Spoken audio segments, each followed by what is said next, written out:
दोस्तों, हमारे चैनल में आप सभी का स्वागत है।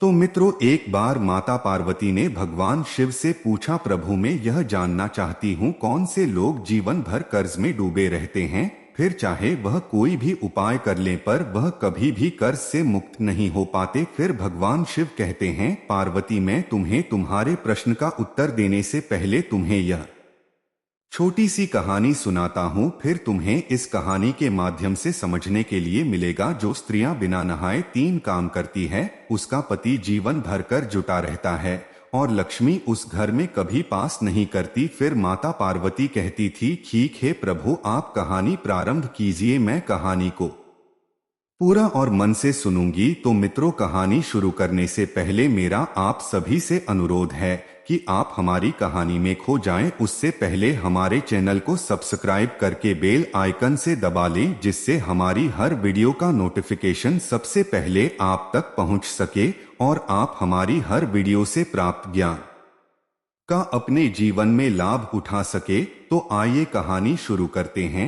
भगवान शिव कहते ही पार्वती, एक नगर में एक राजा रहता था। वो अपना राज का पूरे मनोयोग से चलाता था। वो राजा त्याग, दान, वीरता, दया जैसे श्रेष्ठ गुणों से संपन्न था। अभी राजा की शादी नहीं हुई थी, मगर एक सुंदर राजकुमारी के साथ में राजा की शादी तय हो चुकी थी। वहीं एक बार राजा के दरबार में एक साधारण सी वेशभूषा वाले एक आदमी को पकड़कर के राजा के सैनिक लाए। वो रात में बहुत सारे धन के साथ में संदिग्ध अवस्था में कहीं जा रहा था। उसकी वेशभूषा से यह नहीं लग रहा था कि वो इस धन का मालिक होगा, इसीलिए सिपाहियों को लगा शायद वो आदमी चोर है और चोरी के धरने के साथ में कई भागने की फिराक में है। इसीलिए राजा के सिपाहियों ने उस आदमी को पकड़कर के राजा के सामने पेश किया। वहीं राजा ने जब उस आदमी से उसका परिचय पूछा और जानना चाहा कि यह धन उसके पास में कैसे आया और कहां से आया,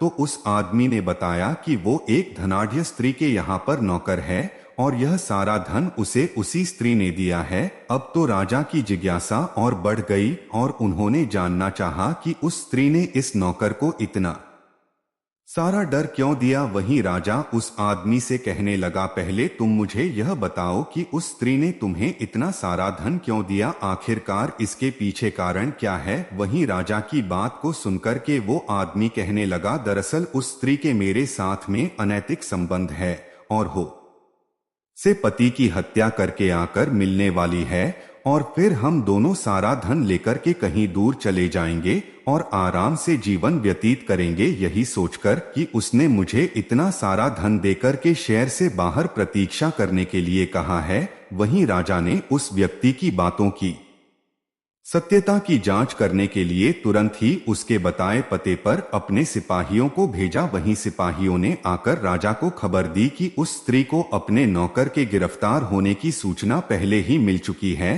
अब मिलाप करके कह रही है कि लुटेरों ने सारा धन लूट लिया और उसके पति की हत्या करके भाग गए। अब उसने पति की चिता सजाई है और खुद को पतिव्रता साबित करने के लिए सती होने की योजना बना रही है। फिर तो सुबह होते ही राजा उस आदमी को साथ लेकर के, सिपाहियों को साथ लेकर के उसे स्त्री के घर पर पहुंच गया। वहीं राजा ने जो वहां का दृश्य देखा, तो दृश्य को देख करके राजा सचमुच चौंक गया। राजा क्या देखता है कि वह स्त्री अपने पति की चिता पर बैठ चुकी है और चिता को अग्नि लगने वाली है। वहीं राजा ने चिता को अग्नि देने वाले आदमी को रोक दिया और उस स्त्री से चिता से उतरने के लिए कहा और राजा ने उस स्त्री को उसका सारा धन दिखा आया और उसके सामने नौकर को किया और राजा ने कहा, मुझे तुम्हारी सारी सच्चाई का पता चल गया है।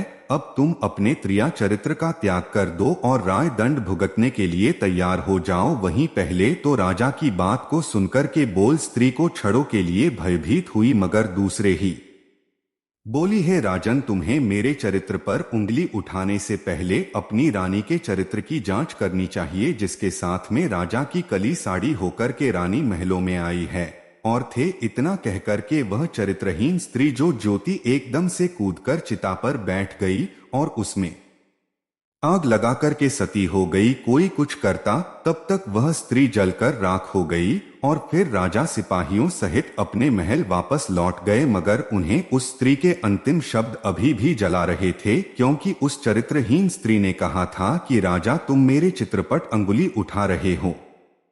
पहले तुम अपनी रानी के चरित्र को देखो। और फिर इन्हीं शब्दों को सोचकर के राजा ने छोटी रानी पर निगाह रखनी शुरू कर दी। भगवान शिव कहते ही पार्वती इधर, तो राजा ने अपनी रानी पर नजर रखना प्रारंभ कर दी और उसी समय राजा के महल पर दुश्मनों ने हमला कर दिया और राजा का सारा खजाना लूट करके ले गए, जिससे राजा एक एक पैसे के लिए दर दर भटकने लगा और फिर दूसरे राजाओं से कर्ज लेकर के अपना गुजारा करने लगा। इधर राजा रानी को लेकर के बहुत चिंतित रहता था कि आखिर उसकी रानी रात को कहाँ जाती है, इसीलिए राजा ठीक प्रकार से प्रजा की देखभाल भी नहीं कर पा रहा था और रात दिन रानी को लेकर के सोचता रहता था। भगवान शिव कहते ही पार्वती एक रात रानी राजा को सोता हुआ समझकर के उठी और पिछले दरवाजे से मेल से बाहर निकल गई। वहीं राजा में दबे पांव उठकर के रानी का पीछा करने लगा।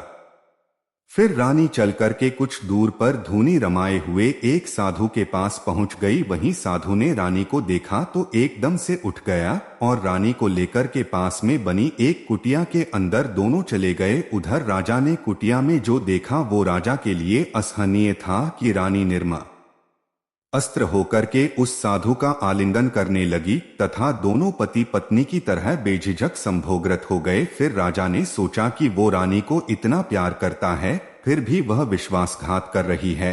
और फिर तो राजा का क्रोध सीमा को पार कर गया और उन्होंने कुटिया में घुसकर के उस साधु तो था छोटी रानी को मौत के घाट उतार दिया। इस प्रकार राजा रानी और साधु को मारकर के जब महलों में वापस आया तो क्या देखता है कि उसके आते ही उसके महल पर पहले से ही दुश्मन खड़े नजर आते ही और राजा पर आक्रमण कर देते हैं। और फिर राजा इसी तरह से अपनी जान बचाकर के जंगल में भाग जाता है। इस प्रकार राजा के बाहर जाने के बाद में दुश्मन उसके राज्य पर कब्जा कर लेते हैं। वहीं राजा पर इतनी गरीबी आ जाती है कि वह अपने तन पर कपड़े भी ठीक से नहीं पहन पाता है।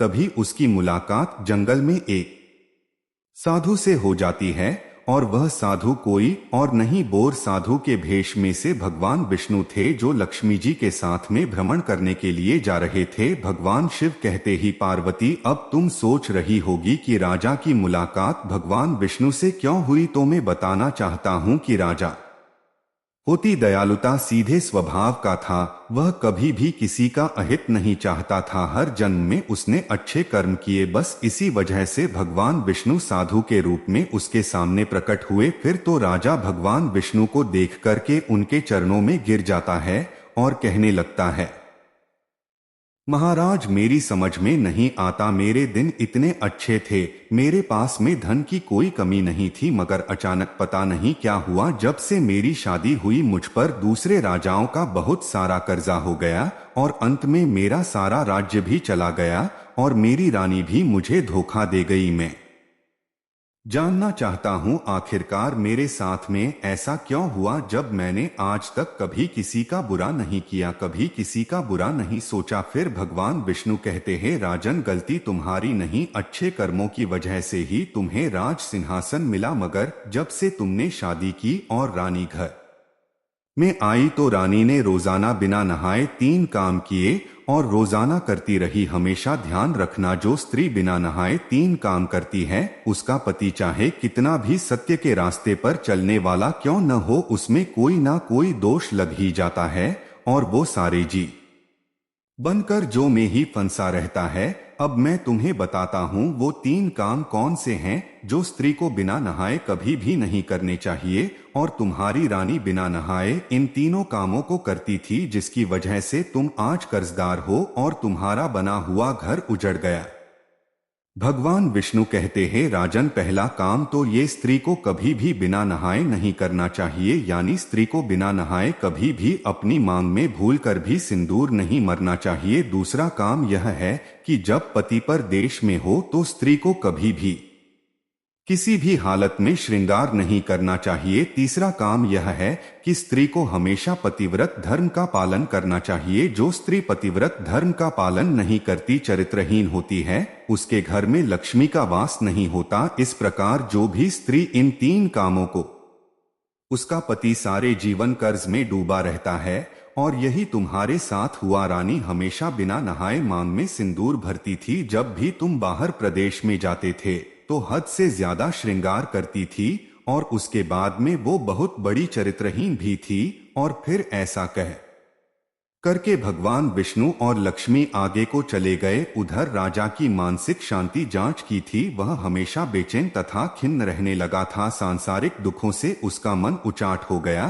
तथा मन में वैराग्य की भावना ने जन्म ले लिया। फिर उसे लगता था कि उसके धर्म कर्म में जब कोई कमी थी, जिसके कारण भगवान ने उसे रानी के विश्वासघात का दृश्य दिखा करके दंडित किया। और फिर यही सब सोचकर के राजा समुद्र तट पर पहुंचा और वहां जाकर के समुद्र देवता की राजा ने तपस्या की। और जब समुद्र देवता ने राजा को दर्शन दिए तो राजा ने समुद्र से एक प्रार्थना की और कहा, हे समुद्र देवता, मैं आपके तट पर तपस्या करना चाहता हूँ। मैं यह चाहता हूँ कि मेरी साधना निर्विघ्न पूरी हो और मुझे आप आशीर्वाद दे। इसलिए मेरी साधना निर्विघ्न पूरी हो, इसका मुझे आशीर्वाद दे।